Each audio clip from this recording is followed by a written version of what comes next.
नमस्कार दोस्तों। Silver pen classes के यूट्यूब चैनल पर एक बार फिर से मैं आप सभी लोगों का स्वागत करता हूं। आशा है कि आप सभी लोग स्वस्थ होंगे और अपनी अपनी तैयारी में जोरों शोरों से लगे हुए होंगे। मैं यह भी आशा करता हूं कि आप सभी लोग अपने घरों में सुरक्षित होंगे। प्रेजेंट सिचुएशन को देखते हुए मैं आपसे आग्रह करता हूं कि हमारी सरकार द्वारा समय समय पर जारी की एडवाइजरीज को आप फॉलो करें। और मैं आपसे यह भी निवेदन करता हूं कि आप जिस भी सोशल मीडिया प्लेटफॉर्म पर हैं उस पर हमारी आर्म्ड फोर्सेस, हमारी सेनाओं का उत्साहवर्धन करिए। उन्हें धन्यवाद दीजिए कि वह हमारी सेवा में, हमारी सुरक्षा में निरंतर लगे हुए हैं। आते हैं हमारी क्लास की तरफ। पिछली क्लास में हमने जाना था कि पार्ट्स ऑफ स्पीच क्या होता है, ये कितने होते हैं, और हमने इनकी पहचान करना भी सीखी थी। उस क्लास में मैंने आपको बताया था कि अगर आप पार्ट्स ऑफ स्पीच, किसी भी सेंटेंस में पार्ट ऑफ स्पीच की पहचान कर लेते हैं कि कोई शब्द क्या रोल प्ले कर रहा है, तो ये आपको आने वाली क्लासेस में काफ़ी हेल्पफुल होगा। और मैंने आपको यह भी बताया था कि हम एक नई सीरीज़ की शुरुआत कर रहे होंगे जहाँ पर हम एसएससी के जितने भी प्रीवियस ईयर क्वेश्चंस हैं वो सॉल्व करेंगे, ताकि हमें एक बेसिक आइडिया हो कि हमारे एग्ज़ाम में असल में पूछा क्या जाता है। यह बहुत ज़रूरी इसलिए भी है क्योंकि अगर आप किसी भी एग्ज़ाम के, मैं ना केवल एसएससी की बात नहीं कर रहा, बैंकिंग हो, डिफेंस हो या कोई भी फील्ड हो, अगर आप उसके सारे प्रीवियस ईयर क्वेश्चन सोल्व कर देते हैं, क्योंकि यह एग्ज़ाम कोई कल से तो शुरू हुए नहीं, यह एग्ज़ाम बहुत सालों से होते आ रहे हैं, तो जितने प्रकार के क्वेश्चन वो पूछ सकते थे आपसे वो लगभग पूछे जा चुके हैं। अगर आप प्रीवियस ईयर क्वेश्चंस को सोल्व कर लेंगे तो एक तरह से आपका पूरा सिलेबस कवर भी हो जाएगा, अगर आपकी ग्रास्पिंग पावर अच्छी है, और आपका सिलेबस है जो उसका रिवीजन भी कर लेंगे आप। चलिए उसी दिशा में आगे बढ़ते हैं। उससे पहले मैं आप सभी लोगों को एक जानकारी देना चाहता हूँ। आपके लिए बहुत खुशी की बात है कि एसएससी ने अपना कैलेंडर जारी कर दिया है, और लगभग जो मेन एग्जामिनेशंस हैं जिसको आप टारगेट कर रहे होंगे, सीपीओ, सीएचएसएल और सीजीएल, यह है अगस्त के महीने में है। तो अभी चल रहा है मई। आपके पास कितने महीने हैं? मई, जून, जुलाई और अगस्त। लगभग आप 3-3.5 महीने मान के चलिए कि आपके पास, अब आपके पास एक टारगेट है कि आपको अपना सिलेबस कितने दिनों में रिवाइज करना है या कंप्लीट करना है। उसी हिसाब से आप अपनी प्रिपरेशन की जर्नी को प्लान करके आगे बढ़ सकते हैं। 3 महीने मोर देन इनफ होते हैं कि एसएससी जैसे एग्जामिनेशन का प्री निकालने के लिए। उसके बाद एक्स्ट्रा समय मिलेगा आपको मेंस के बीच में, प्री और मेंस के बीच में जो समय है, वहाँ पर आप मेंस की भी अच्छी तैयारी कर सकते हैं, क्योंकि सिलेबस ऑलमोस्ट सिमिलर ही है प्री और मेंस का, थोड़ा डिफिकल्टी लेवल इंक्रीज हो जाता है। तो इतना समय मेरे हिसाब से मोर देन इनफ है। अगर आप डेडिकेटेडली एक प्लान्ड वे में अपनी तैयारी को करें तो आप एक सिलेक्शन अपनी सुनिश्चित कर सकते हैं। चलिए हमारी क्लास की तरफ आगे बढ़ते हैं। तो हम यहाँ पर शुरू करने जा रहे हैं एसएससी सीजीएल एग्जामिनेशन के प्रीवियस ईयर क्वेश्चंस। शुरू कर रहे हैं हम 2017 से, काफ़ी पीछे से हमने क्वेश्चंस ये उठाए हैं, और 2017 की 5 अगस्त की पहली शिफ्ट का हम यहाँ पर आज विश्लेषण करते हैं और जानने की कोशिश करते हैं कि कैसे सवाल पूछे गए थे। देखिए पहला ही सवाल जो हमारे सामने है, इसमें लिखा हुआ है स्पॉट द एरर, कि आपको इस वाक्य में, इस सेंटेंस में गलती पकड़नी है। सेंटेंस है the two man were quarrelling with one another claiming the same watch as their own. अगर हिंदी में हम इसका मतलब जाने, इसमें यह कहना चाह रहा है सेंटेंस कि दो आदमी थे जो आपस में झगड़ रहे थे। क्यों झगड़ रहे थे? एक घड़ी थी, उसको वह दोनों ही अपनी घड़ी बता रहे थे कि वो बोल रहा था ये मेरी है और वो बोल रहा था यह मेरी है। गलती इस पार्ट में कहाँ है? इस सेंटेंस में गलती मैं आप लोगों को बता देता हूँ कि वन अनदर वर्ड है जो वो यहाँ पर गलत यूज हुआ है।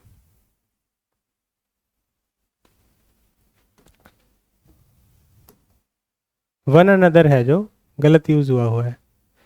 क्यों गलत हुआ है? अंग्रेजी भाषा में वन अनदर का हम यूज तब करते हैं जब हम दो से अधिक व्यक्तियों की बात कर रहे हों। तो जब दो व्यक्तियों की हम बात कर रहे हैं तब हम कौन से वर्ड का इस्तेमाल करते हैं? तब हम इस्तेमाल करते हैं ईच अदर। तो जो वन अनदर है यहाँ पर गलत है। इसकी जगह जो सही शब्द है हमें यहाँ पर लगाने थे वो थे ईच अदर।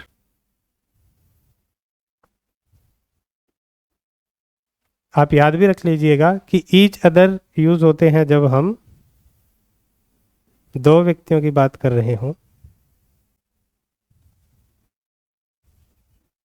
और वन अनदर यूज करते हैं जब हम दो से अधिक व्यक्तियों की बात कर रहे हों, मतलब झुंड, कि अगर बहुत सारे व्यक्ति आपस में लड़ रहे होते तो हम वन अनदर का यूज करते। जब हम दो लोगों की बात कर रहे हैं किसी भी सिचुएशन में तो हम ईच अदर शब्द का यूज करेंगे। अच्छा, यहाँ पर एक शब्द यूज हुआ है कैरलिंग। इसका हिंदी में मतलब होता है झगड़ना। यह वर्ड है जो क्वेरल है, इसका मतलब होता है झगड़ना। आप इसको याद करने के लिए रख सकते हैं कि यहाँ पर QUA क्वेश्चंस एक शब्द है जो यहाँ से बन सकता है कि आपस में सवाल जवाब कर रहे थे, खींचातानी कर रहे थे या लड़ झगड़ रहे थे। और याद करने का एक और तरीका, यह गिलहरी शब्द से भी आ सकता है। क्वेरल के सिमिलर वर्ड है स्क्वेरल। स्क्वेरल क्या करती हैं? पेड़ों पे कूदा फांदी करती हैं, बहुत ही आपस में भी लड़ती झगड़ती रहती हैं।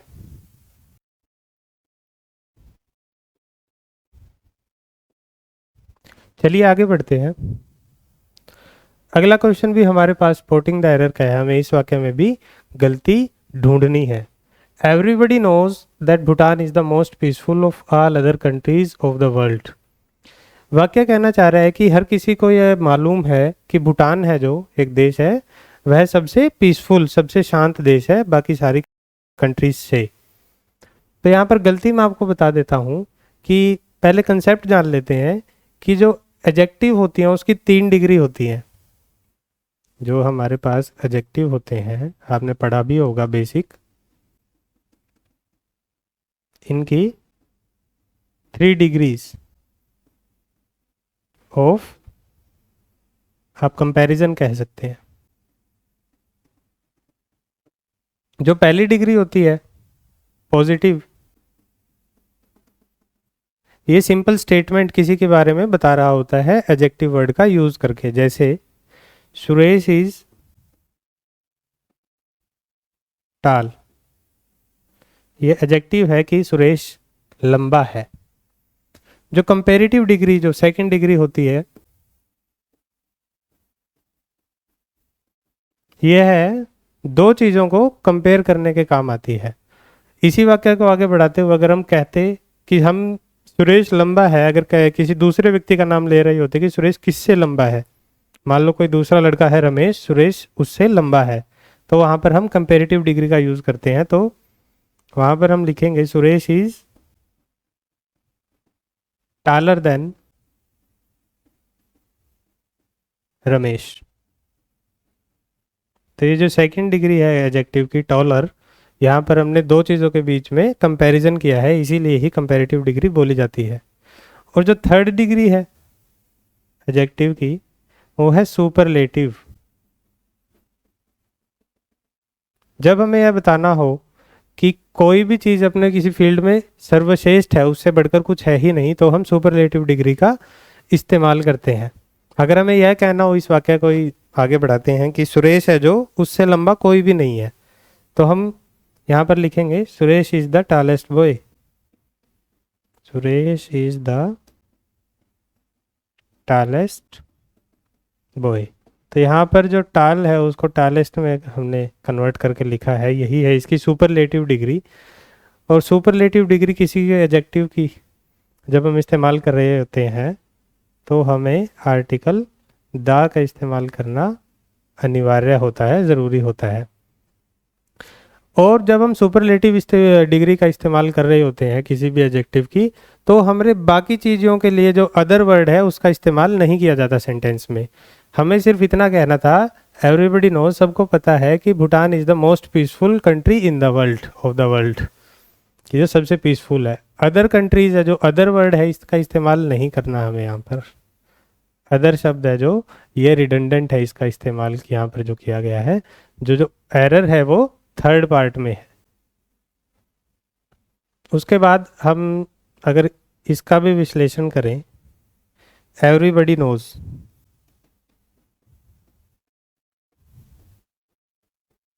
देखिए यहाँ पर सब्जेक्ट है एवरीबडी, आपने पिछली क्लास में सीखा होगा, और जो नोज है यह है वर्ब, कि हर किसी को पता है। वर्ब भी दो प्रकार की होती हैं, एक सिंगुलर वर्ब होती है और एक प्लूरल वर्ब होती है। देखिए, जो नाउन होते हैं सिंगुलर और प्लूरल आपको पता होगा, अगर सिंगुलर नाउन के पीछे एस या ई एस लगा दिया जाए तो वह प्लूरल नाउन में बदल जाता है।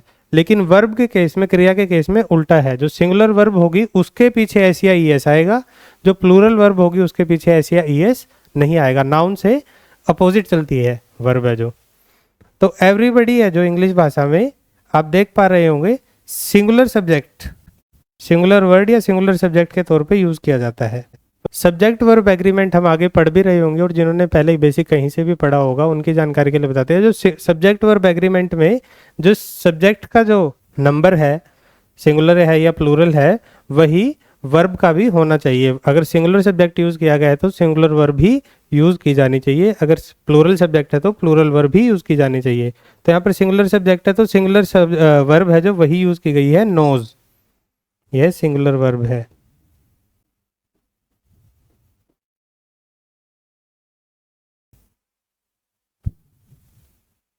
चलिए आगे बढ़ते हैं। एप्रोप्रिएट वर्ड के साथ हमें फिल करना है इस वाक्य में। The higher you climb the more difficult it dash to breathe. Sentence कहना चाह रहा है कि आप जितनी ऊपर क्लाइम करते जाएंगे, चढ़ते जाएंगे, उतना मुश्किल आपके लिए होता रहेगा सांस लेना।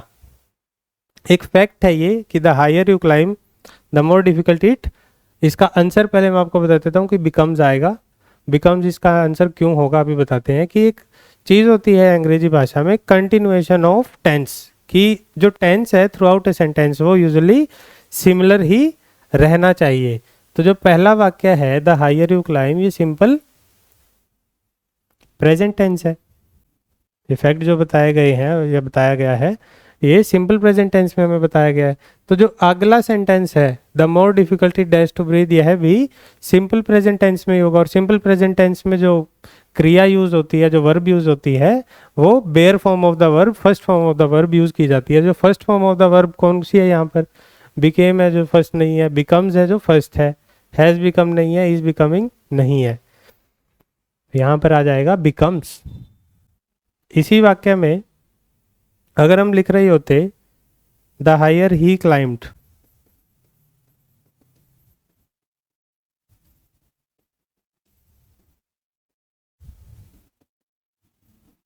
द मोर डिफिकल्ट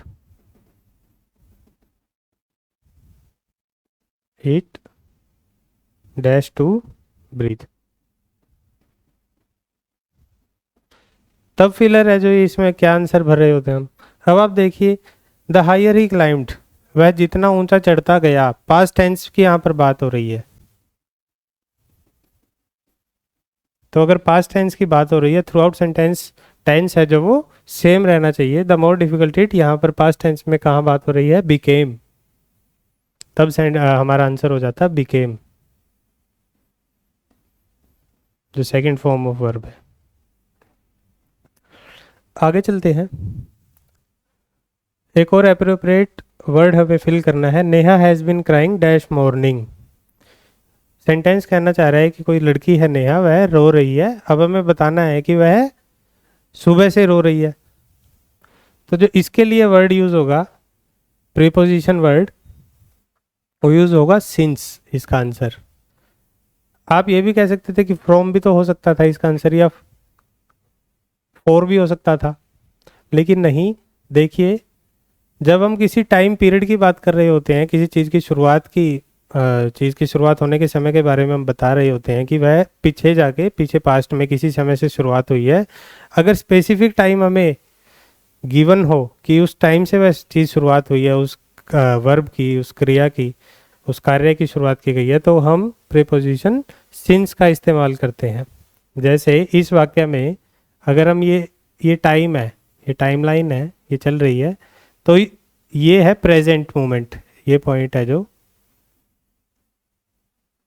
अगर प्रेजेंट है और ये पीछे पास्ट है, तो वाक्य कहना चाह रहा है कि गतिविधि पास्ट में किसी पॉइंट पर, यहाँ मॉर्निंग हुई होगी,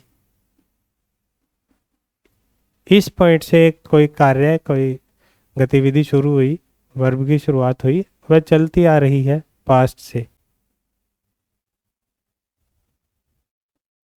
चलते चलते वह इस मोमेंट की हम यहाँ पर बात कर रहे हैं। अब जो जिस व्यक्ति ने वाक्य बोला होगा, किसी को बताया होगा, वह इस मोमेंट पर होगा। उसे बताना क्या था कि गतिविधि पास्ट में शुरू शुरू हुई और अभी तक चल रही है लगातार, बीच में रुकी नहीं है।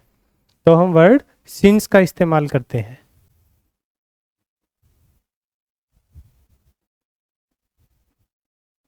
जब स्पेसिफिक स्टार्टिंग पॉइंट हमें दिया हो वर्ब के शुरू होने का। एक और प्रीपोजिशन होती है फॉर। इसका इस्तेमाल हम करते हैं टू शो ड्यूरेशन की ड्यूरेशन। अगर मुझे यह बताना होता कि जो नेहा है, यह लड़की है, यह 4 घंटे से रो रही है, 4 घंटे हो गए हैं इसको रोते हुए, या 3 घंटे हो गए हैं इसको रोते हुए, तब मैं प्रीपोजिशन फॉर का इस्तेमाल करता। जैसे नेहा हैज बिन क्राइंग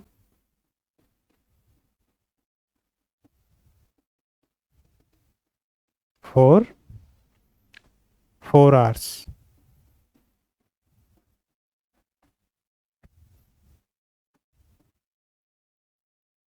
कि नेहा है जो इस पॉइंट से रोना शुरू हुई, और ये है जो प्रेजेंट का पॉइंट है जहाँ पर बात हो रही है,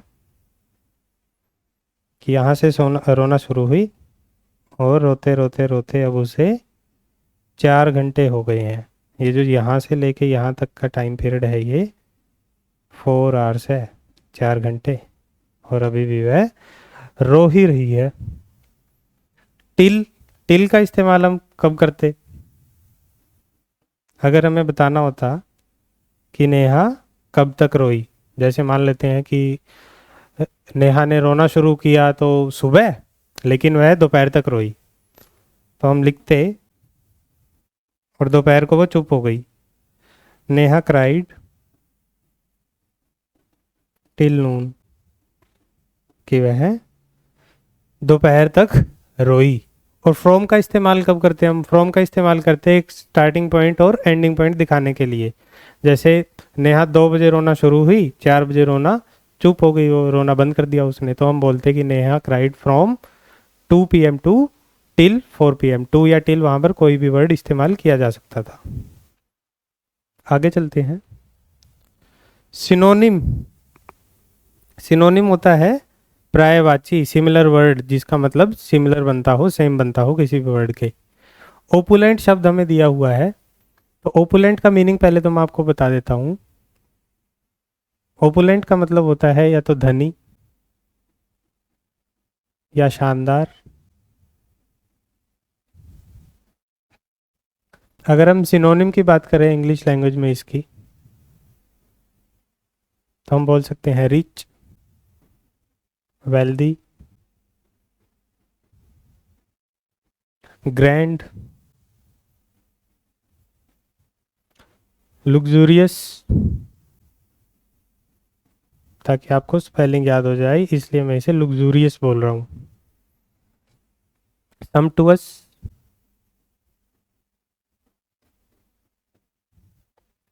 याद करने का तरीका आपको बता देता हूं मैं, कि ओपुलेंट होता है जो, सम्पटुअस उसका मीनिंग होता है। ऊपर वाले वर्ड तो आपके डेली लाइफस्टाइल में आप यूज़ करते ही हैं, रिच, वेल्दी, ग्रैंड, लेकिन लग्जूरियस भी आप यूज़ करते हैं, लेकिन सम्पटुअस आप यूज़ नहीं करते। तो इसको याद करने का तरीका क्या है? सम्पटुअस में आपको सम को पकड़ना है, कि जिसके पास सम हो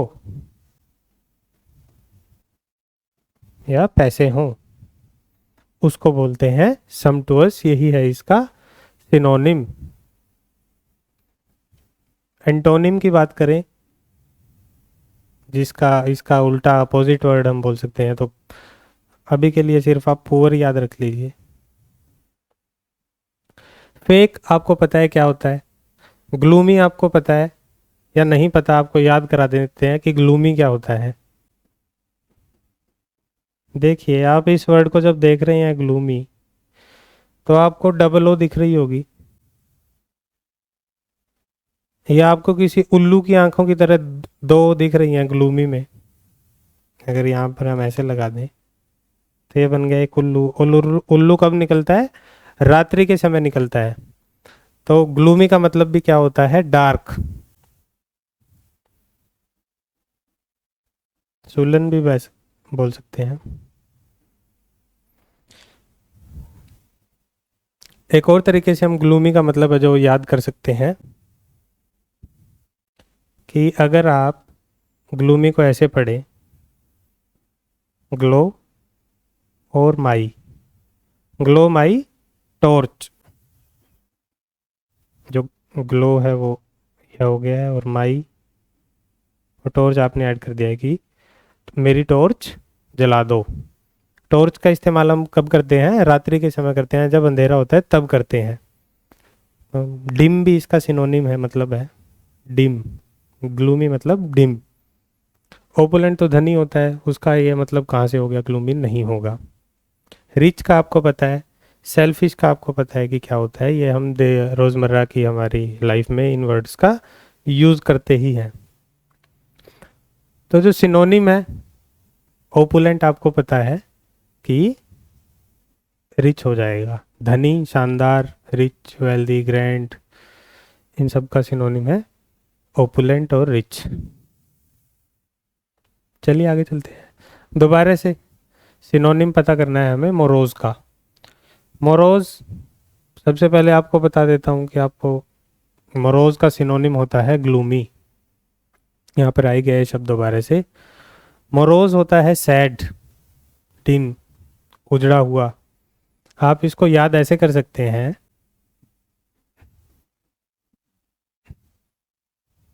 वैसे ये बहुत अजीब तरीका है याद करने का, कि आप जब कोई व्यक्ति, किसी व्यक्ति का निधन हो जाता है तो हर कोई निराश हो जाता है। तो यहाँ पर ये शब्द है जो निधन के लिए आप याद कर सकते हैं, मोरो, और से को अलग करें तो कि उदास हो जाता है, वही डिम, उदास, ग्लूमी। तो इसका सिनोनिम हो गया ये। फ्लैटर, फ्लैटर एक शब्द है, इसका मतलब भी आपको बता देते हैं। फ्लैटर का मतलब होता है चापलूसी, जो अक्सर कई लोग होते हैं ना जिनको चापलूसी करने की आदत होती है, किसी फेवर लेने के लिए, किसी का फेवर लेने के लिए उनके बारे में अच्छी अच्छी बातें बोलते रहते हैं, तो उसको बोलते हैं फ्लैटर। याद करने का तरीका क्या है इसका, कि यहाँ पे फ्लैट, कि कोई व्यक्ति है वो बिल्कुल फ्लैट लेट गया किसी को लुभाने के लिए, प्रार्थना करते करते उसके चरणों में पड़ गया, फ्लैट। या फिर हम आम भाषा में बोलते भी हैं कि उसकी बातों ने तो मुझे फ्लैट कर दिया, या आप प्रभावित हो गए। फ्रेंडली का मतलब आपको पता है। सेवी का मतलब होता है जिसे किसी चीज़ के बारे में बहुत नॉलेज हो और किसी चीज़ में बहुत ज़्यादा इंटरेस्ट हो, उसका ज्ञान रखता हो। जैसे आजकल जो नई पीढ़ी है वो है टेक सेवी,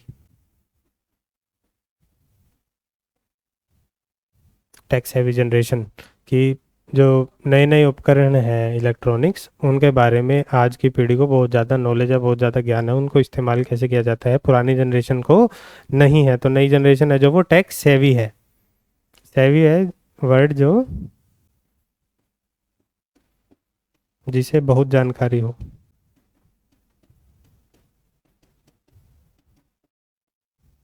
या इंग्लिश में आप कह सकते हैं एक्सपर्ट। चलिए आगे बढ़ते हैं। सातवां क्वेश्चन हमारे पास है कि एंटोनिम, जैसे सिनोनिम का मतलब होता है सिमिलर मीनिंग, एंटोनिम का मतलब होता है अपोजिट इन मीनिंग। तो हमें एंटोनिम बताना है यहाँ पर किस शब्द का? ईर्ख का। ईर्ख का एंटोनिम होता है प्लीज। ईर्ख, इसका मतलब होता है परेशान करना किसी को।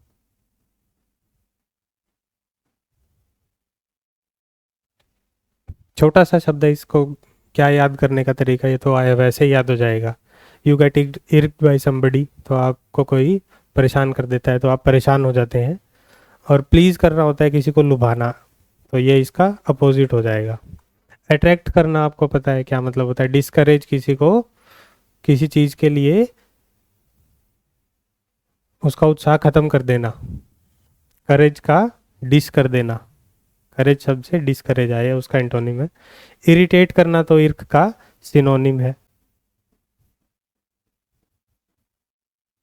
चलिए आगे चलते हैं।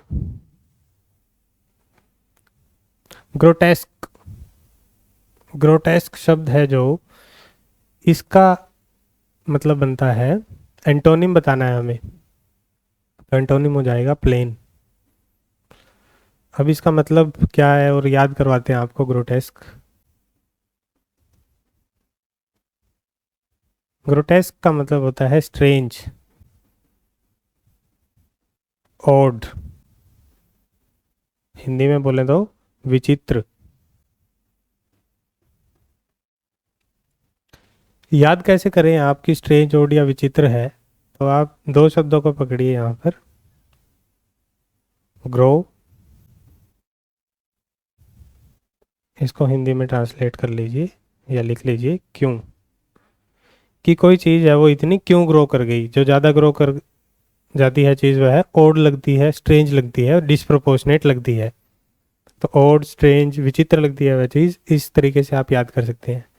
मैं आपको कई शब्दों को याद करने के तरीके इसलिए बता रहा हूँ क्योंकि ये वही शब्द हैं जो बार बार एसएससी पूछती है। ये आपको याद होने बहुत ज़रूरी है। आप देखेंगे बार बार रिपीटिशन हो रही होगी इन वर्ड्स की। क्वीर है जो, ये इसका सिनोनिम है ग्रोटेस्क का। बाकी फ्री और रोड है जो आप अपनी रोज़मर्रा की लाइफ में यूज़ करते ही हैं, आपको इनका मतलब पता है। आगे चलते हैं। एक ईडियम हमारे सामने दी हुई है, हमें इसका मतलब बताना है। ईडियम है to keep the wolf from the door.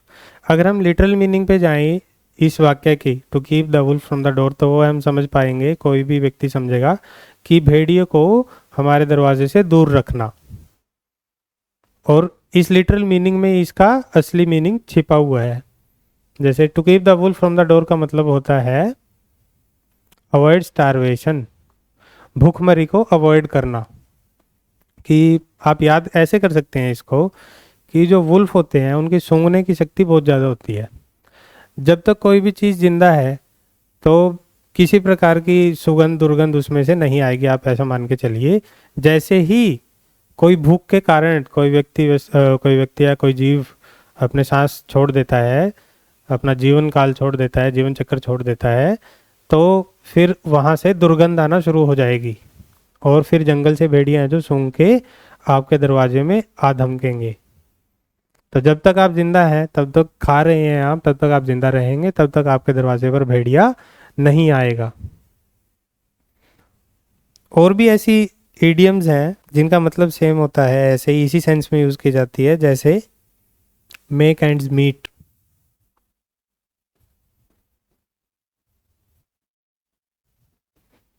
आप ऐसे याद रखिए कि एक रस्सी है, उसको बड़ी मुश्किल से, दोनों एंड्स हैं जो आपकी उनकी एंड्स हैं, कोई व्यक्ति बड़ी मुश्किल से इनको खींच रहा है और खींच के बस जोड़ ही पा रहा है कि वह सिर्फ जो मूलभूत सुविधाएं हैं अपने जीवन की उनको पूरा कर ही रहा है, बड़ी मुश्किल से कर रहा है। और होती है लीव हैंड टू माउथ, कि हाथ से और मुंह तक में ये अपना गुजारा कर रहा है। इसको याद करने का तरीका आप ऐसे समझ लीजिए कि अगर किसी व्यक्ति के पास पर्याप्त भोजन है, सिर्फ उतना ही है जितना पर्याप्त है, तो वह उस भोजन को बहुत ध्यान से खाएगा, वो गिराएगा नहीं। तो हाथ में लेगा, उसके बाद छोड़ेगा नहीं, हाथ से सीधा मुंह तक ही लेके आएगा। इतना ही है उसके पास, किसी को देने के लिए नहीं है, ना वेस्ट करने के लिए है। एक और इडियम जो इसी संदर्भ में यूज होती है, keep once head above water. यह पानी है, कोई व्यक्ति बस अपना सर ही बाहर रख पा रहा है, कि डूबने से बस बचा ही हुआ है, उसका सर बाहर है, अगर वह डूब गया तो मर जाएगा, कि वह भी सिर्फ गुजारा कर रहा है, अपना काम चला ही रहा है। अगली एक और यहाँ पर इडियम दी हुई है, क्रैक द डील। इसके आप लिटरल मीनिंग पर मत जाइए। क्रैक शब्द है जो, आप सोच रहे होंगे कि दो चीज़ों को क्रैक कर दिया है, ऐसे तोड़ दिया है, लेकिन नहीं, यहाँ पे इसका मीनिंग है जो अपोजिट है। क्रैक द डील का मतलब होता है किसी भी डील को फाइनलाइज कर लेना, तो यह नहीं है, इसका मतलब है जोड़ देना दो लोगों के द्वारा। तो क्रैक द डील हो गया है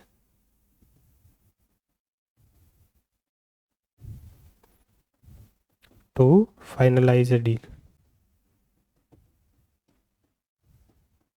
ऐसे ही एक और इडियम है, क्रैक द कोड, जो अभी आप करेंगे कि कैसे कोई भी एग्जामिनेशन क्लियर की जाती है, तो आपको कोड पता लग गया है कि क्या चीज़ें की जाएं कि हम किसी भी चीज़ को अचीव करें, तब भी आप क्रैक करते हैं। तो इसका लिटरल मीनिंग पे ना जाकर ईडीएम में जब क्रैक वर्ड यूज़ हो रहा होता है तो अपोजिट मीनिंग यूजुअली होता है। चलिए आगे चलते हैं। एक और ईडीएम है, टीदिंग प्रॉब्लम्स। अगर आप हिंदी में इसका अनुवाद करें तो आप समझ पा रहे होंगे कि क्या मतलब बन रहा है इसका लिटरल, कि दांतों से जुड़ी हुई कोई समस्या।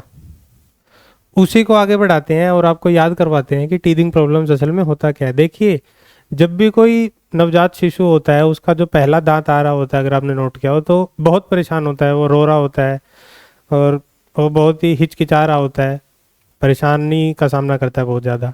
तो उसी संदर्भ में जो टीदिंग प्रॉब्लम्स होती है, जब भी आप कोई चीज़ नई चीज़ शुरुआत करते हैं, नई चीज़ की शुरुआत करते हैं, कोई प्रोजेक्ट हो सकता है, कोई वेंचर हो सकता है, कुछ भी हो सकता है, किसी भी नई चीज़ को जब हम शुरुआत करते हैं, जो प्रॉब्लम्स हमें उसके इनिशियल फेज में, शुरू में जो हमें फेस करनी पड़ती हैं, उन्हीं को बोलते हैं हम टीदिंग प्रॉब्लम्स।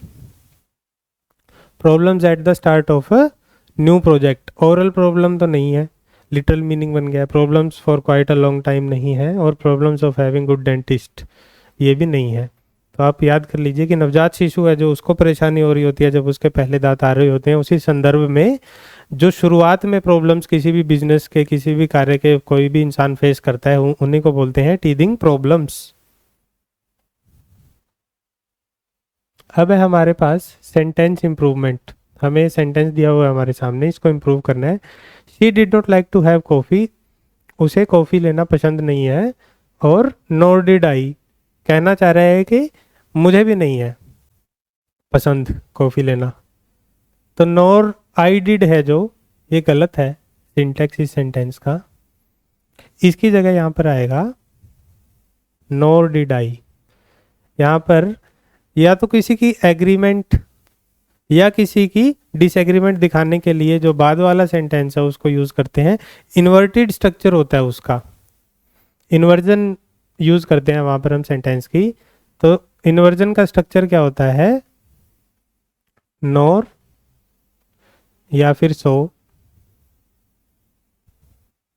नीदर भी इस्तेमाल किया जा सकता है।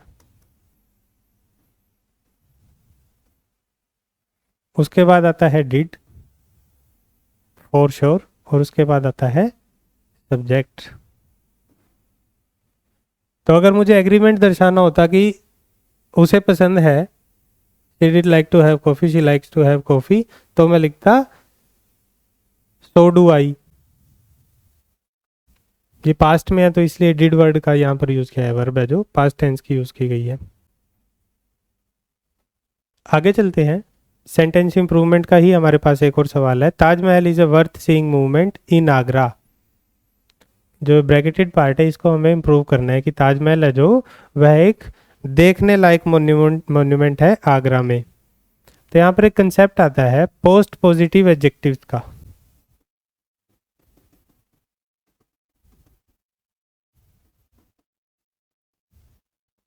कुछ एडजेक्टिव्स होते हैं जो हमारा नाउन होता है, जिसको वो क्वालिफाई कर रहे हैं, उसके बाद ही यूज किए जाते हैं।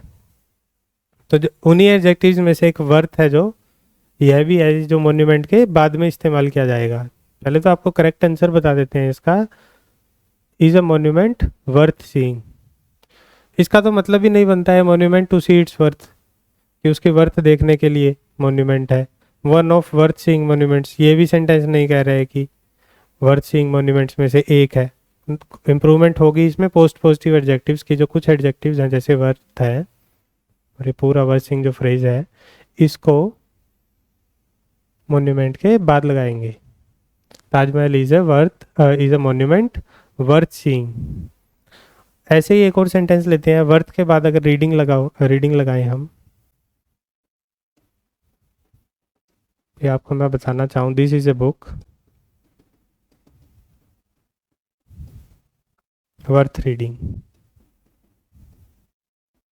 जब भी आप ऐसे याद कर लीजिए, आमतौर पर देखिए, अगर मैं ये कह दूं कि this is a worth reading book,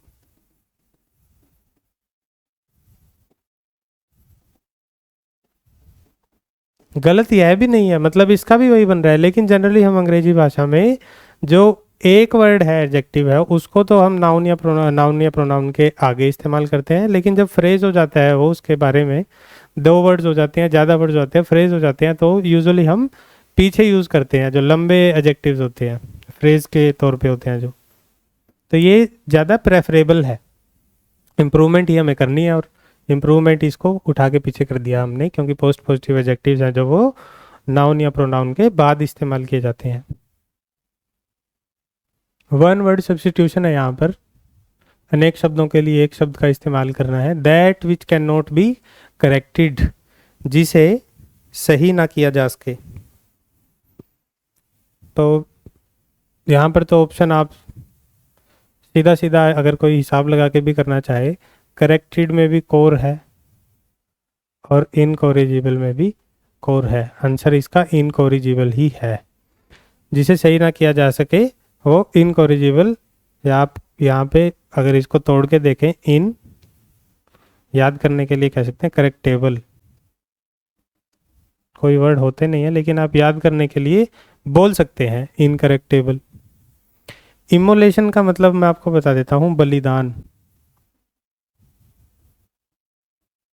और बलिदान भी कैसा, स्वयं को अग्नि में भस्म कर जलाकर दिया हुआ जो बलिदान होता है उसी को इमोलेशन बोलते हैं। इम्प्रेग्नेबल होता है अभेद, जिसे भेदा ना जा सके। पहले किले होते थे जो वो इनप्रेग्नेबल होते थे, उनको भेदा नहीं जा सकता था। इनएलिजिबल रोजमर्रा की भाषा में इस्तेमाल किया जाने वाला शब्द, आपको इसका मतलब पता ही होगा, जो इलिजिबल ना हो। A person who is blamed for the wrong doing of others, इसके लिए आपको वन वर्ड बताना है। पहला है बर्सर, कैप्टर, फ्लैगमेटिक और स्केप गोट। जो इसका आंसर है वो तो स्केप गोट है, लेकिन आपको बता देता हूँ, जैसे ही सेंटेंस कह रहा है कि एक वह इंसान जो दूसरों की गलतियों के लिए जिम्मेदारी जिस पे ठहराई जाती है, उस पर इल्ज़ाम लगाया जाता है, बेशक उसने किया ना हो, उसको बोलते हैं स्केप गोट। आप हिंदी में बलि का बकरा बोलते हैं।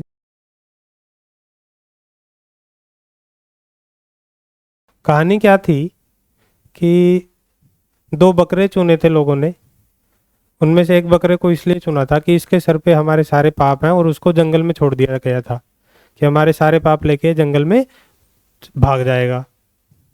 तो बकरी या बकरा शब्द है, यहाँ से आप याद कर सकते हैं कि वह वही बकरी थी जिसको छोड़ा गया था, जिसके सर पे अपने सारे पाप लगा दिए गए थे कि इसने किया है ये पाप और इसको भगा दो। कितने भोले थे पहले लोग। और जो स्केप है, पहले यह स्केप हुआ करता था कि पाप लेके वह एस्केप कर गया, जंगल की तरफ एस्केप कर गया, इसीलिए एस्केप गोट होता था। फिर समय के साथ साथ स्केप गोट इसे हम बोलने लग गए। तो यह वही व्यक्ति को बोला जा सकता है, जाता है स्केप गोट, जो दूसरों की गलतियों के लिए जिसकी जिम्मेवारी ठहराई जाती है, जिसके ऊपर, जो उसने किया भी ना हो। बर्सर आपको बता देता हूँ मैं आपको, इसका मतलब होता है खजांची, या फिर कह सकते हैं आप कोषाध्यक्ष। कोष का अध्यक्ष किसी भी स्कूल, कॉलेज या यूनिवर्सिटी में जो अकाउंटेंट होता है, जो समय पैसों का हिसाब किताब रखता है, उसी को बर्सर बोलते हैं। आप इसको याद कैसे रख सकते हैं बर्सर को, कि जो बर है यह शब्द आया बजट से, BU बजट, और सर को आप सर बोल सकते हैं कि एक सर होते थे जिस पे हम अपनी फीस वगैरह जमा कराते थे स्कूल, कॉलेज, यूनिवर्सिटीज़ में, उसी को बोलते हैं बर्सर। कैप्टर होता है हु कैप्चर्स, जो किसी दूसरे आदमी को पकड़ता है। कैप्टर है जो, ये कैप्चर शब्द से ही आया है, पकड़ने वाला, बंदी बनाने वाला, जो चोर डाकू होता है उसको बोलते हैं कैप्टर। फ्लैगमेटिक होता है अनइमोशनल या शांत। याद करने का तरीका क्या है, फ्लैगमेटिक को आप ऐसे पढ़िए, इस वर्ड को आप उठा लीजिए फ्लैगमेटिक में। हिंदी में हम कैसे पढ़ेंगे, पहले बोलते हैं इसको हिंदी में हम जब लिख रहे होते हैं कन्वर्सेशन में व्हाट्सएप पे। तो आप याद रखिए, जो पहले आया मतलब जिसने आपसे पहले जन्म लिया, या जो पहले की जनरेशन होती है, वह अक्सर आपने देखा होगा बड़े बुजुर्ग होते हैं जो शांत होते हैं, अनइमोशनल होते हैं, ज़्यादा इमोशंस अपने शो नहीं करते। तो जो पहले आया वह अनइमोशनल होगा, वह शांत होगा। जिसे जल्दी से गुस्सा ना आए वह भी फ्लैगमेटिक ही होता है। इंपॉर्टेंट वर्ड है ये भी। इनकरेक्टली स्पेल्ड वर्ड आपको बताना है जिसकी स्पेलिंग यहाँ पर गलत है, कंसीव, लेजर, नीस और रीन। देखिए यहाँ पर जो गलत है जिसकी स्पेलिंग, वह तो नीस है, जो इंग्लिश में भतीजी के लिए यूज़ किया जाता है। इसकी सही स्पेलिंग होती है, इम्पोर्टेंट स्पेलिंग है, काफ़ी बार बार आपसे पूछी जाएगी, अक्सर पेपरों में पूछी जाती है, SSC में, बाकी स्टेट लेवल के एग्जामिनेशन में। याद करने का तरीका है कि जो भतीजी होती है वो अच्छी है, तो नाइस वर्ड बनना चाहिए, पहले और आखिरी दो से ई बीच में आ जाएगा। उसके अलावा कंसीव है यहाँ पर एक वर्ड, इसका मतलब भी आपको बता देते हैं। कंसीव का मतलब हम यहाँ पे कह सकते हैं टू डेवलप एन आइडिया, किसी को कोई आइडिया आया, कंसीव किया उसने।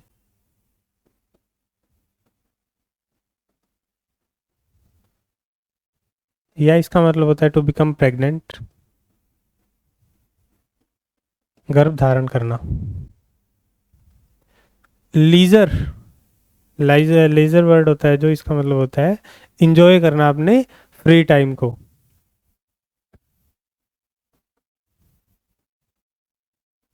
इंपॉर्टेंट वर्ड है, मौज मस्ती करना। याद करने का तरीका कि जो लीजर है, यह वर्ड आया है लेजर, लेजर ही बोला जाता है। तो हम बचपन में लेजर लाइट्स के साथ खेलते थे, फ्री टाइम होता था जब भी हमारे पास, और हम मौज मस्ती करते थे लेजर के साथ। तो लेजर से बचपन में खेलते थे। तो अब आपको याद हो गया होगा कि लेजर क्या होता है। रीन, राज करना, इसको याद करने, इंपॉर्टेंट वर्ड है रीन भी, आपने हिस्ट्री की बुक्स में भी पढ़ा होगा, रीन ऑफ टेरर। तो आप इसको याद ऐसे कर सकते हैं कि रीन है जो रेन, और रेन है जो हर जगह आती है,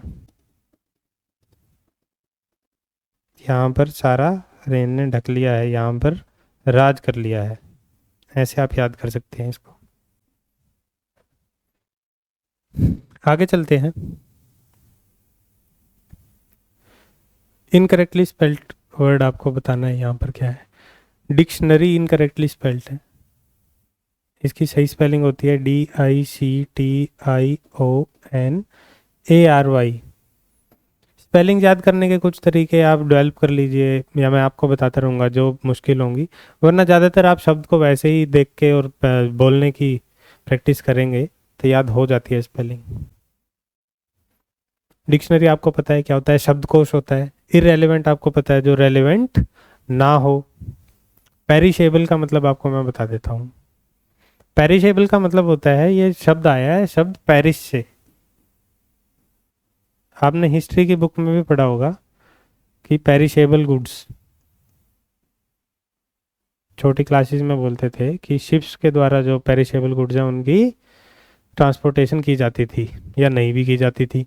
तो पेरिशेबल गुड्स होते हैं जो खराब हो जाएं, जो सड़ जाएं, गल जाएं समय के साथ, जल्दी खराब होने वाले।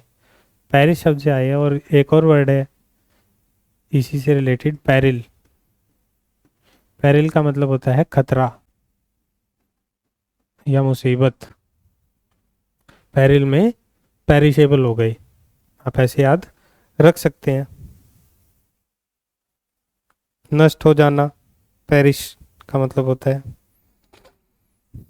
उसके बाद टेंजिबल एक वर्ड है, इसका मतलब है कैपेबल ऑफ बीइंग टच्ड।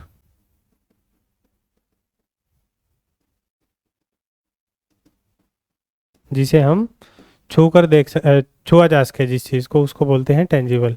याद कैसे करेंगे आप? जो टेंजिबल है इसमें आ गई है टांग। अगर हम इंग्लिश में बोलें इस शब्द को, तो जिसे भी हम छू कर देखते हैं, तो कोई पत्थर पड़ा है ज़मीन पे, उसको टांग मार के देखते हैं, लात मार के देखते हैं।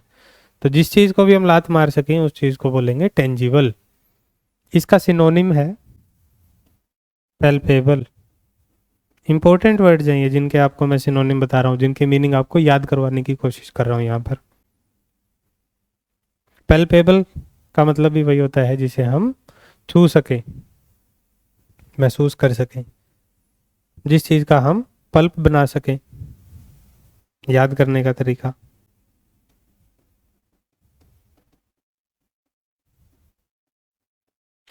रोज़मर्रा की कन्वर्सेशन में यूज़ किए जाने वाले शब्द अंग्रेजी भाषा के, तभी ये ज़रूरी होते हैं और तभी एसएससी बार बार इनको पूछता है। अगला क्वेश्चन है हमारे पास सेंटेंस रीअरेंजमेंट का, कि एक सेंटेंस, हमारे पास 4 सेंटेंसेस यहाँ पर दिए हुए हैं, इनको रीअरेंज करके एक मीनिंगफुल स्टोरी पैराग्राफ हमें बनाना है। पहला है, it had been 18 years since we had seen each other, कि बहुत सारा समय हो गया था जब हमने आखिरी बार एक दूसरे को देखा था। One dark dull and dark day in autumn, I was traveling on horseback through a dreary stretch of countryside. This was the house of Roderick Usher. तो देखिए कैसे पता लगाएं कि क्या, कहाँ से शुरुआत की जाए इस पैराग्राफ की जो बनेगा। यहाँ से तो की नहीं जा सकती है this was the house of, क्योंकि इस घर के बारे में बताया कि यह वह घर था, तो वह घर कौन सा था उसके बारे में पहले जानकारी दे जानी चाहिए थी। At nightfall I came in sight of the house of Usher, कि रात के दौरान मैं ऊशर के घर को देखा मैंने। शुरुआत आपने बचपन से स्टोरीज पढ़ी होगी, वंस अपॉन ए टाइम से होती है, या once there was a king.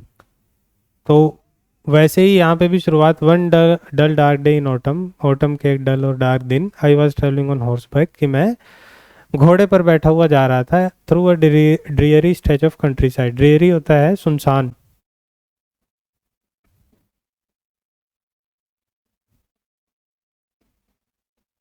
सुनसान सूखा, जहाँ पर कोई ना हो। तो यहाँ से शुरुआत होगी, पहला सेंटेंस होगा ये कि मैं जा रहा था। तो जाते जाते क्या हुआ, at night I came in sight of the house of Usher, की ऊशर एक इंसान है कोई भी, उसको मैंने देखा। जैसे जैसे रात हुई तो मैंने उस घर को देखा। अब उस घर के बारे में अधिक जानकारी देगा वो। It had been 18 years since we had seen each other, नहीं, this was the house of Roderick Usher who had been my childhood pal, कि इस घर के बारे में जो उसने रात्रि होते होते देखा, वह घर किसका था? रॉडरिक ऊशर का था, जो उसका बचपन का मित्र था, दोस्त था। और उसके बाद लास्ट में उसने उनकी मित्रता के बारे में बताई कि उस दोस्त को मैंने बहुत सारे समय के सालों पहले देखा था। अम्टीन का मतलब होता है मैनी।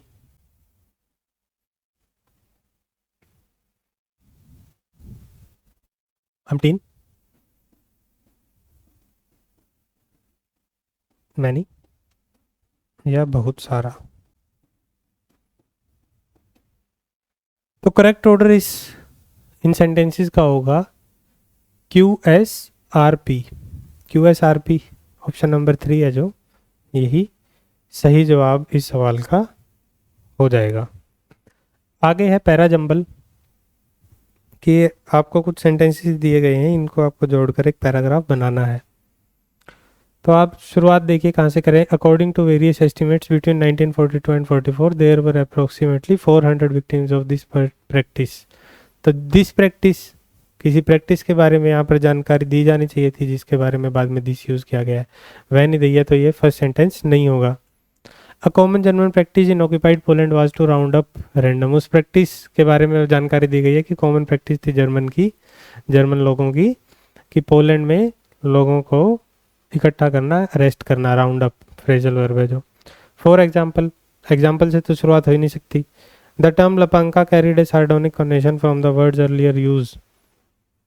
लपांका है जो, उसके मीनिंग के बारे में यहाँ पे बताया गया, पहले किसके लिए यूज होता था।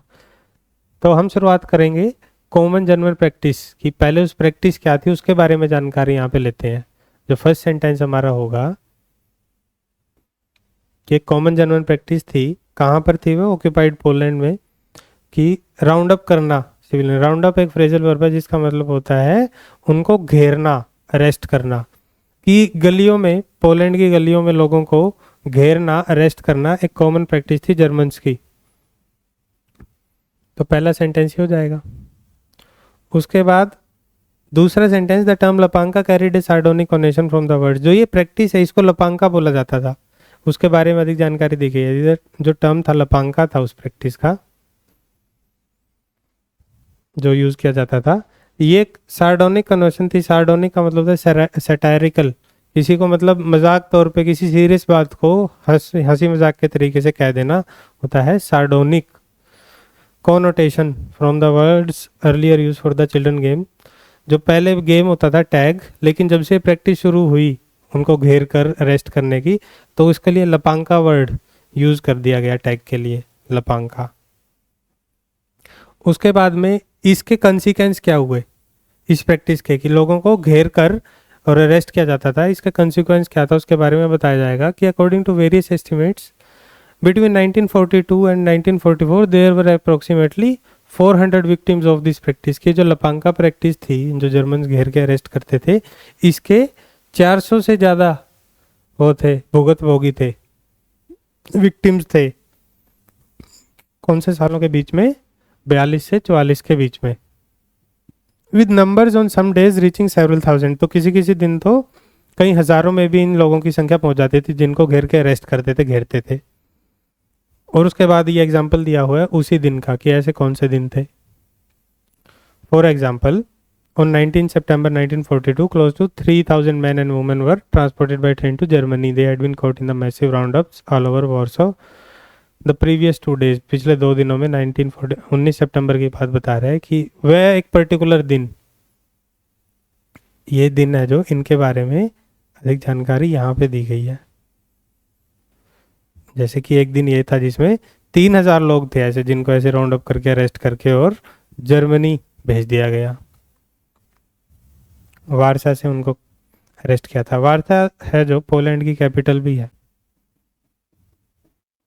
पोलैंड की कैपिटल है जो वारसो। जीके का भी क्वेश्चन आप पढ़ लीजिए यहाँ पे एक। तो फोर्थ आर होना चाहिए हमारे पास। तो करेक्ट सीक्वेंस है जो वो होनी चाहिए QSPR। QSPR कहाँ पर है? यहाँ QSPR ऑप्शन नंबर 3 है जो आपका सही हो जाएगा। पर्सनली अगर आप मेरी राय मानेंगे तो जो पैरा जंबल होता है इसको आप आखिरी में अटेम्प्ट करिएगा। जो जंबल और पैरा जंबल होता है किसी भी एग्जाम में, आप इसको फर्स्ट गो में अटेम्प्ट मत करिएगा, क्योंकि कई बार ऐसा होता है आपको समझने में, क्रोनोलॉजिकली अरेंज करने में कि कौन सा इवेंट किसके बाद हुआ होगा, क्योंकि आपको हर एक पर्टिकुलर लॉन्ग सेंटेंस का आपको मतलब पता होगा, तभी आप उसको अरेंज कर पाएंगे। तो उसमें आपको समय लग जाता है, लेकिन हमें समय बचाना है। क्यों? क्योंकि थ्योरी ये है, देखिए every question carries equal marks, कि हर एक क्वेश्चन है जो उसका इक्वल नंबर है, हर एक क्वेश्चन 1 नंबर का ही है। ऐसा तो नहीं है कि मैं इतना बड़ा क्वेश्चन सॉल्व करूंगा और इसके मेरे को 5 नंबर दे देगा एसएससी या कोई भी एग्जामिनेशन अथॉरिटी है जो, नहीं देगा। तो क्यों ना मैं पहले जो छोटे सवाल हैं, जो फटाफट 20 सेकंड भी नहीं लगे जिनको कर सोल्व करने में, पढ़ने में मेरे को, उनको सोल्व पहले किया जाए ना, समय बचाया जाए इन सवालों के लिए बाद में। पहले आप इन सवालों पे लग जाएंगे, आपको पता लगा आपने 2 मिनट वेस्ट कर दिया इन सवालों पे, और ये आपसे फिर भी सोल्व नहीं हुआ है, आपका कॉन्फिडेंस वहाँ पे एग्जाम में लूज कर जाओगे आप, कि अब 2 मिनट हो गए मैंने सवाल को ही सोल्व नहीं किया है। तो ये जो सेंटेंसेस है ये आपको एक्सपीरियंस के साथ आएगा कि जो पैरा जंबल होते हैं खास तौर पे, इनको आप अंत में ही सोल्व करिएगा, तभी आपको फ्री माइंड के साथ, जब आपको पता है मैंने अपना समय बचा लिया, इतना समय मेरे पास पड़ा है, तब इन क्वेश्चंस के पास जाइए आप। शुरुआत में मैं आपको कहूँगा कि अवॉइड करिए इन सेंटेंसेस को। इन पर मास्टरी हासिल करने के लिए, पैरा जंबल पर मास्टरी हासिल करने के लिए आपको मैं सजेस्ट करूँगा कि आपको रीडिंग हैबिट अपनी बहुत बढ़ानी पड़ेगी। इनकलकेट करिए खुद के अंदर रीडिंग हैबिट। आप न्यूज़पेपर पढ़िएंगे रेगुलरली तो आप लंबे लंबे पैराग्राफ पढ़ने की आपको आदत हो जाएगी, आपको हिंदी ट्रांसलेशन की ज़रूरत नहीं पड़ेगी, आपको पढ़ते पढ़ते ही माइंड में आपके क्लियर हो जाएगा कि मीनिंग क्या होता है उसका। उसके बगैर बहुत मुश्किल है पैरा जंबल सॉल्व करना। अगर आपकी रीडिंग हैबिट नहीं है तो आप पकड़ते ही रह जाएंगे कि शुरुआत क्या है, अंत क्या है, कहाँ से शुरुआत करूँ। लेकिन अगर आपकी रीडिंग हैबिट है, आप डेली अगर अखबार पढ़ रहे हैं, न्यूज़पेपर या कोई भी बुक पढ़ रहे हैं, तो ये फटाफट हो जाएंगे आपसे सवाल। चलिए आगे बढ़ते हैं। क्वेश्चन नंबर 19 है, एक्टिव पैसिव में आपको एक सेंटेंस दिया हुआ है, उसको आपको एक्टिव या पैसिव जो भी दिया हुआ है उससे अपोजिट में आपको ये कन्वर्ट करना है। एन एलिफेंट में be helped even by an art. तो क्या कह रहा है ये कि जो एक हाथी है उसकी मदद की जा सकती है एक चींटी के द्वारा भी। तो एक्टिव क्या होता है और पैसिव क्या होता है? जहां पर सब्जेक्ट एक्टिव होता है, जहां पर जो सब्जेक्ट है वो एक्टिव होगा, वहां पर वो सब्जेक्ट कोई एक्शन कर रहा होगा। और पैसिव होगा, जो सब्जेक्ट है पैसिव होगा, शांत होगा, शांत होता है, कोई एक्शन नहीं कर रहा होता है, वो होता है पैसिव। तो आपको मैंने पढ़ाया था पहली और दूसरी क्लास में कि सब्जेक्ट को कैसे पहचाने, वर्ब को कैसे पहचाने और ऑब्जेक्ट को कैसे पहचाने। इस सेंटेंस में आप देखिए सब्जेक्ट क्या है जिसके बारे में बात हो रही है, बताया जा रहा है कि एक हाथी है जो उसकी मदद की जा सकती है एक चींटी के द्वारा भी। तो एलिफेंट है जो यहाँ पर, ये सब्जेक्ट हो गया। मे बी हेल्प्ड, ये पूरा ही वर्ब हो गया, मॉडल वर्ब वगैरह को आप छोड़िए।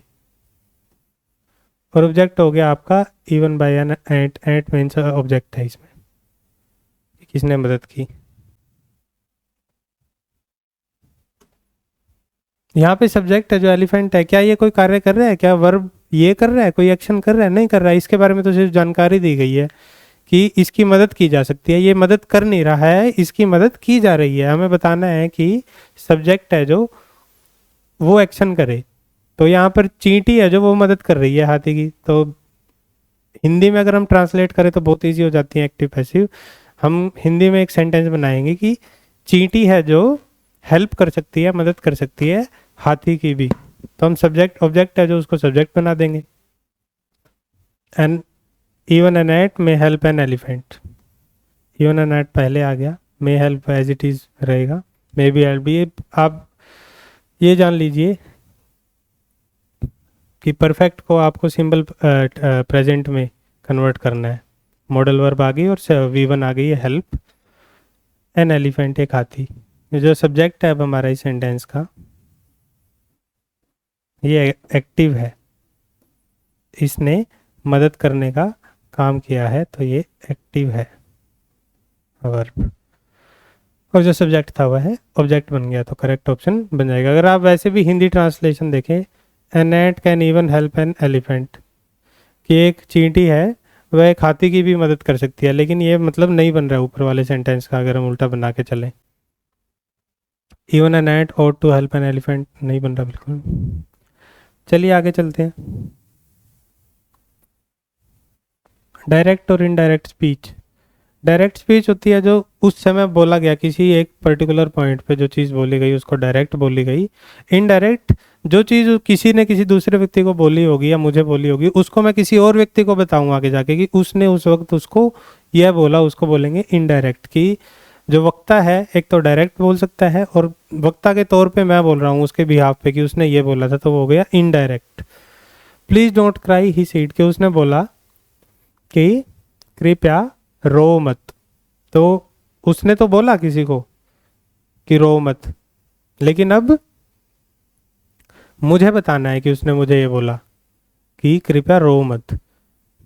तो पहले तो मदद करने वाला, मदद नहीं, ये प्लीज करने वाला वर्ड यूज होगा। तो प्लीज है, ये टोल्ड वाला तो वैसे ही कट गया।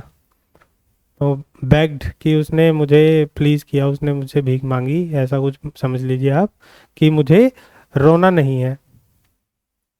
ही begged me not to cry, उसने I should not cry suggestion थोड़ी दिया उसने तो मेरे को बोला है कि रो मत। He said to please him and not cry, उसने बोला कि उसी को प्लीज करो और रो मत नहीं। He begged me not to cry, अगर आप ट्रांसलेशन के हिसाब से जाएं। धीरे धीरे हम इंक्रीज कर रहे होंगे, आपको रूल भी बता रहे होंगे इनके पीछे के, और हमारी दूसरी जो क्लासेस चल रही हैं जहाँ पर हम डिटेल में बेसिक्स कवर कर रहे हैं इंग्लिश लैंग्वेज के, वहाँ पर आपको बताया जाएगा। फिल इन द ब्लैंक्स, आपको कुछ ब्लैंक्स दिए हुए हैं, ये आपको फिल करने हैं।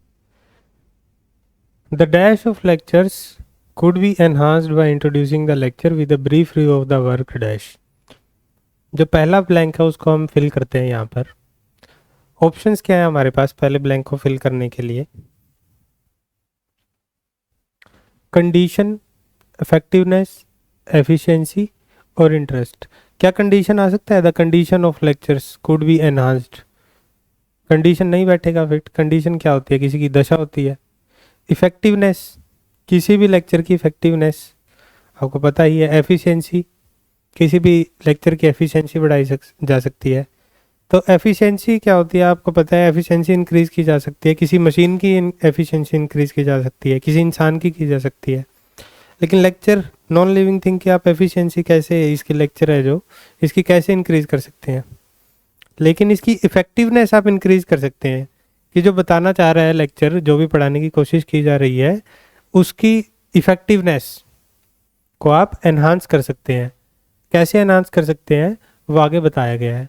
तो जो एनहांस वर्ड है वही पहले ब्लैंक को यहाँ पर फिल करेगा, effectiveness.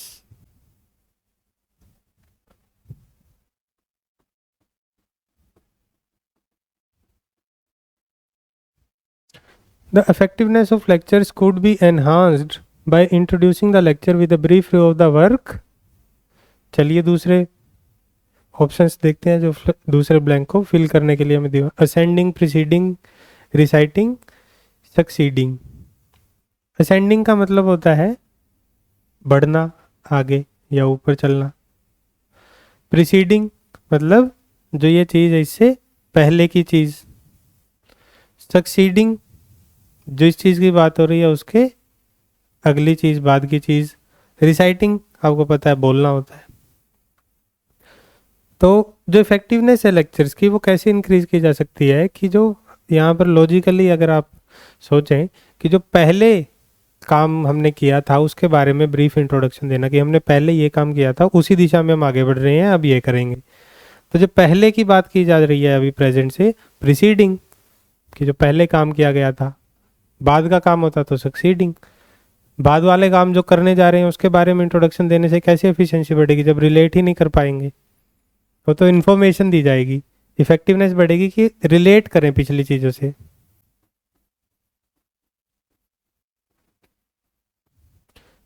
It should also be indicated how the days lecture, कि जो उस दिन जो लेक्चर दिया जा रहा है यह भी इंडिकेट करना चाहिए। Dash into the course pattern. Options हमारे पास हैं एड्स, फिट्स, गेट्स या lets. Adds to the course pattern, आप कंफ्यूज हो सकते हैं कि कैसे ऐड करता है वो कोर्स पैटर्न में। फिट्स है जो, यही अप्रोप्रिएट वर्ड है, कि जो आज का लेक्चर है वह हमारे कोर्स पैटर्न में कहाँ पे फिट बैठता है, क्यों हम वो कर रहे हैं। Fits into the course pattern. A lecture should dash be presented in one unbroken discourse. Discourse का मतलब पता होगा तभी आप मीनिंग इस फिलर्स यहाँ पे फिल कर पाएंगे। डिस्कोर्स का मतलब होता है टू डिस्कस। डिस्कशन का मीनिंग, मैं मान के चलता हूँ कि डिस्कशन का मीनिंग तो आप लोगों को ना समझाना पड़े अगर आप इन एग्जामिनेशंस की तैयारी कर रही हैं। तो lecture should dash be presented in one unbroken discourse. हमारे पास ऑप्शन दिए हुए हैं इस फिलर को फिल करने के लिए, ब्लैंक को फिल करने के लिए। कंटिन्यूसली, ऑफन, रैंडमली या सेल्डम। कंटिन्यूसली लगातार, ऑफन यूजुअली, रैंडमली रैंडम तरीके से, या सेल्डम रेयरली कभी कभार। तो क्या कंटिन्यूसली, ऑफन, रैंडम और सेल्डम। तो सेंटेंस था हमारे पास कि एक लेक्चर है जो वह प्रेजेंट करना चाहिए, वह पेश करना चाहिए एक अनब्रोकन, मतलब लगातार, लगातार डिस्कशन में कंटिन्यूसली चल रही है। तो क्या यहाँ पर वर्ड आ जाएगा यूजुअली? आपको लगेगा कि हाँ यूजुअली चलता रहना चाहिए लंबा, और सही भी है। अगर इस सेंटेंस में हम देखें यूजुअली फिट हो सकता है ऑफन, और यहाँ पर सेल्डम भी फिट हो सकता है कि कभी ही ऐसा पेश करना चाहिए।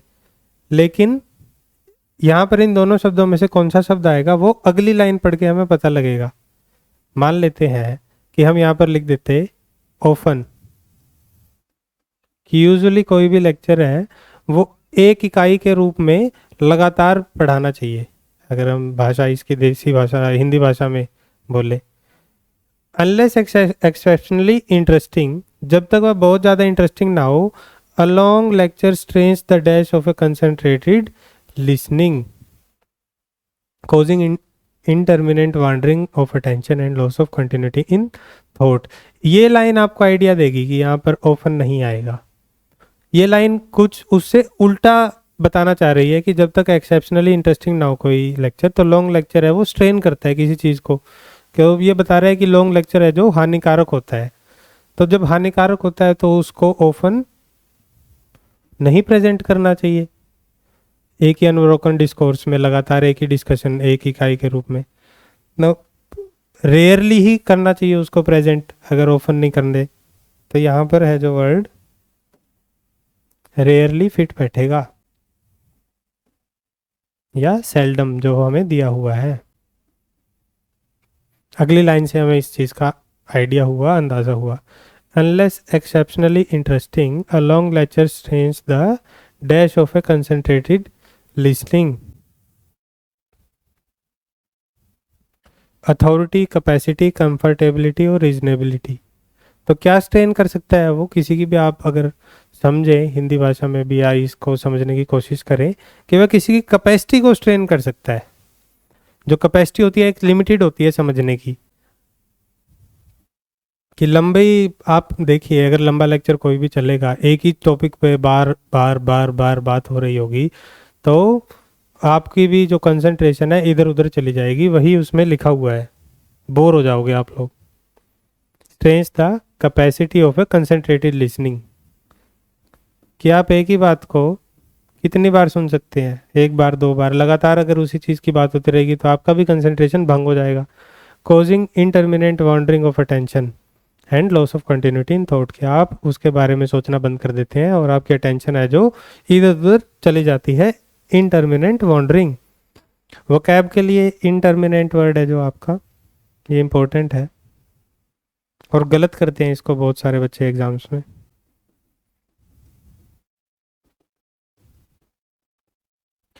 इंटरमिनेंट का मतलब होता है रुक रुक कर, नॉट कंटिन्यूअस, रुक रुक कर, या फिर नॉट कंटिन्यूअस।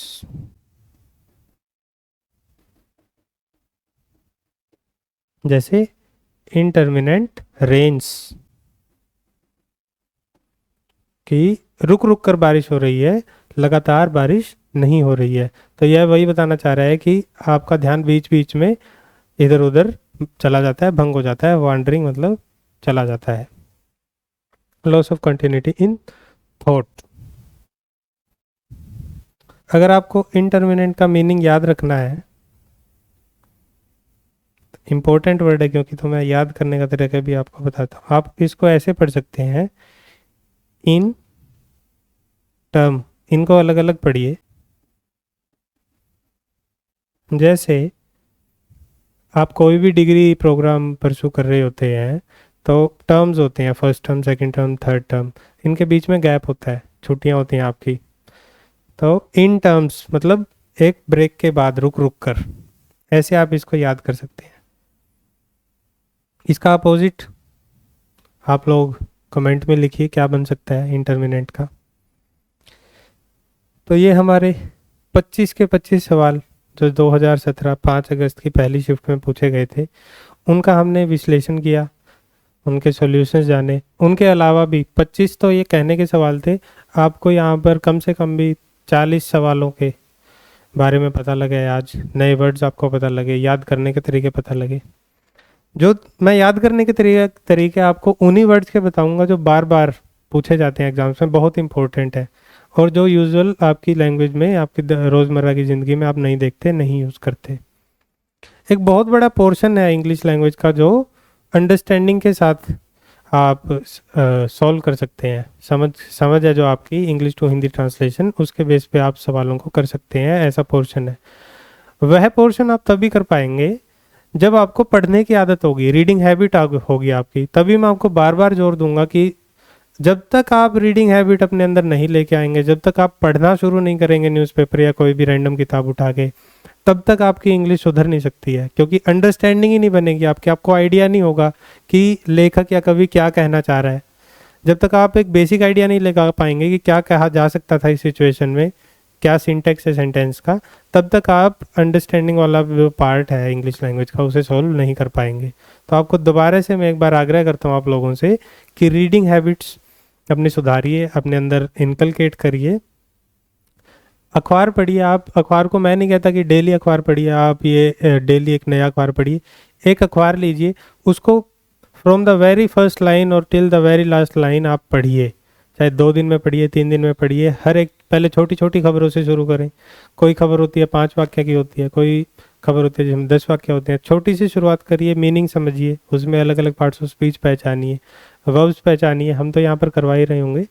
अंडरस्टैंडिंग बनाइए अपनी लैंग्वेज की, तभी आप ये सवाल हैं जो बहुत आसानी से कर रहे होंगे। पैरा जंबल हो गए हैं, जंबल हो गए हैं, फिलिंग द ब्लैंक्स हो गए हैं, ये अंडरस्टैंडिंग के बेस पे होने वाला है। उसके बाद दूसरा पोर्शन होता है वकैब का, याद करने वाला पोर्शन होता है, जो वर्ड मीनिंग हो गए हैं, वन वर्ड सब्स्टिट्यूशन हो गए, सिनोनिम एंटोनिम हो गए हैं, और ईडियम्स एंड फ्रेजेस हो गए हैं। ये आप निश्चिंत रहिए, समय समय पर आपके लिए क्लासेस भी लेके आते रहेंगे स्पेशली उनके लिए, और जो प्रीवियस ईयर कर रहे होंगे वहाँ पे भी याद करने के तरीके आपको बता दिए जाएंगे। आप कभी नहीं भूलोगे, मैं मान के चलता हूँ ऐसा, क्योंकि बहुत आसान तरीके हम बता रहे हैं यहाँ पे।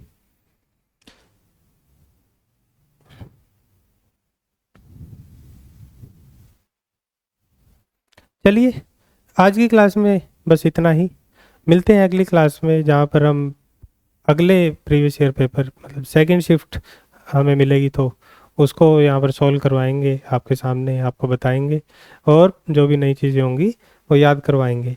देखिए, प्रीवियस ईयर को हम 2 तरीके से कर सकते थे। एक तरीका जो मैंने चुना है कि हम एक शिफ्ट का पेपर उठाएं और उसको सॉल्व करें, और दूसरा तरीका ये था कि मैं सारी शिफ्टों में से एक टॉपिक उठा लूँ। जैसे मैं स्पॉटिंग द एरर उठा लूँ, और सारी शिफ्टों का एक ही क्लास में 2-3 क्लास जितनी भी बनती है उनमें आपके सामने लेके आ जाऊं और वो सॉल्व करा दूं। लेकिन वह तरीका मैं इसलिए प्रेफर नहीं कर रहा हूं क्योंकि अगर मैं मान लो आपको स्पॉटिंग द एरर्स कराने लग गया, उसमें 10 रूल यूज़ हो रहे होंगे। अगर मैंने 50 क्वेश्चन लिया तो 50 में क्या पता अलग अलग रूल्स यूज़ हो रहे हों, तो आपके लिए याद करना बहुत मुश्किल हो जाएगा।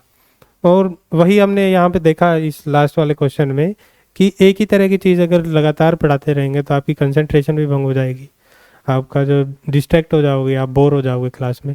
तभी कुछ चीज़ें ऐसी होती हैं जो आपको याद कराई जाए, कुछ चीज़ें ऐसी होती हैं जो आपको ट्रांसलेशन के बेस पे समझाई जाए। तो ये फर्स्ट मेथड है जो इसको हमने प्रेफर किया है, और मेरे ख्याल से आप लोगों को भी ये पसंद आया होगा। कमेंट्स में लिखिए अगर आपको लगता है कि क्लास में कुछ और चीज़ें भी ऐड की जा सकती थी या सुधार किया जा सकता था, आपकी एक्सपेक्टेशंस क्या है अगली क्लासेस में, वो लिख दीजिए। मिलते हैं अगली क्लास में, तब तक के लिए अपनी तैयारी को जारी रखिए और अपने घरों में सुरक्षित रहिए। और जैसा कि मैंने बताया था, हमारे फौजी भाइयों का जो सेना में हमारे लिए लड़ रहे हैं, उनका उत्साह बढ़ाते रहिए आप सोशल मीडिया प्लेटफॉर्म्स के ज़रिए। क्लास में अंत तक बने रहने के लिए आप सभी लोगों का बहुत बहुत धन्यवाद।